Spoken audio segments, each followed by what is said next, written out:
নমস্কাৰ আপোনালোকক পুনৰ স্বাগতম জনাইছো এডভান্স আসাম ইউটিউব চেনেলত আজি আপোনালোকৰ বাবে পুনৰ লৈ আছো পাঁচটা আচৰিত ধৰণৰ প্ৰশ্নৰ উত্তৰ গতিকে ভিডিওটো নিশ্চয় একেলগে চাই থাকিব এতিয়া আহকচোন বেছি পলম নকৰি ভিডিওটোলৈ আগবাঢ়ো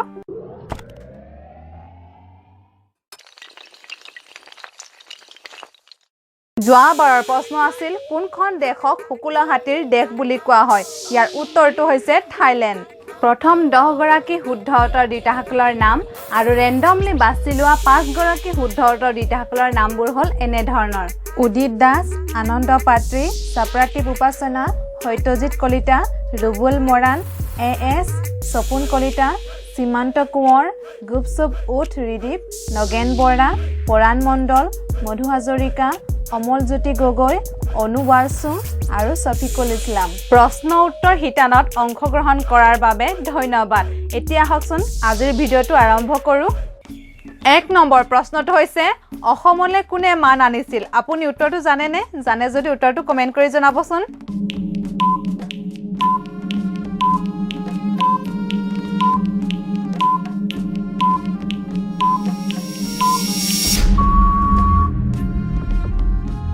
ইয়াৰ উত্তৰটো হৈছে বদন ফুকনে অসমলৈ মান আনিছিল 2 নম্বৰ প্ৰশ্নটো হৈছে বুদ্ধি নাৰায়ণ বুলিলে আমি কাক বুজো সময়ৰ প্ৰয়োজন হলে ভিডিওটো ৰখাই লব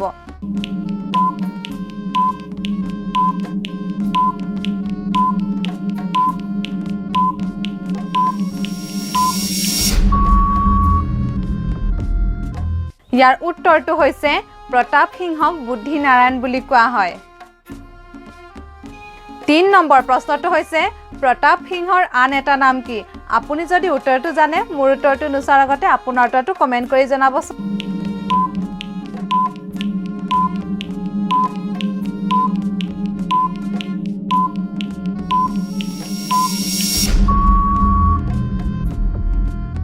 ইয়াৰ উত্তৰটো হৈছে প্ৰতাপ সিংহৰ আন এটা নাম হৈছে বুঢ়া ৰজা 4 নম্বৰ প্ৰশ্নটো হৈছে অসমৰ কুমাৰ ৰজা বুলি পৰিচিত ব্যক্তিগৰাকী কোন প্ৰশ্নটোৰ কেইটা ভাল লাগিলে নিশ্চয় লাইক আৰু শ্বেয়াৰ কৰিব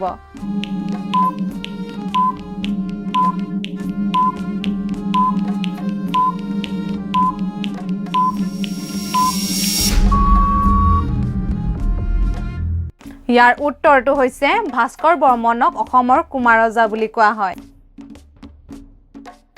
5 নম্বৰ তথা অন্তিম প্ৰশ্নটো হৈছে ভাৰতৰ কোনখন ঠাইক ভগৱানৰ বাসস্থান বুলি কোৱা হয় প্ৰশ্নটোৰ কেইটা ভাল লাগিলে নিশ্চয় লাইক আৰু শ্বেয়াৰ কৰিব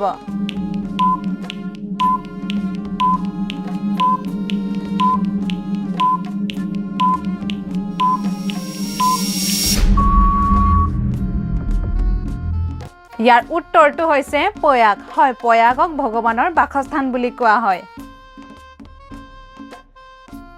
আপোনালোকৰ বাবে এইটো প্ৰশ্ন অসমৰ কোনজন স্বৰ্গদেউক লৰা ৰজা বুলি জনা যায় ইয়াৰ উত্তৰটো কমেন্ট কৰি জনাব 15 গৰাকী শুদ্ধ উত্তৰ দিতাসকলৰ নামবোৰ পৰৱৰ্তী খণ্ডত ঘোষণা কৰা হ'ব আৰু আপুনি যদি নতুন এই চেনেলটো নিশ্চয় সাবস্ক্ৰাইব কৰিব ধন্যবাদ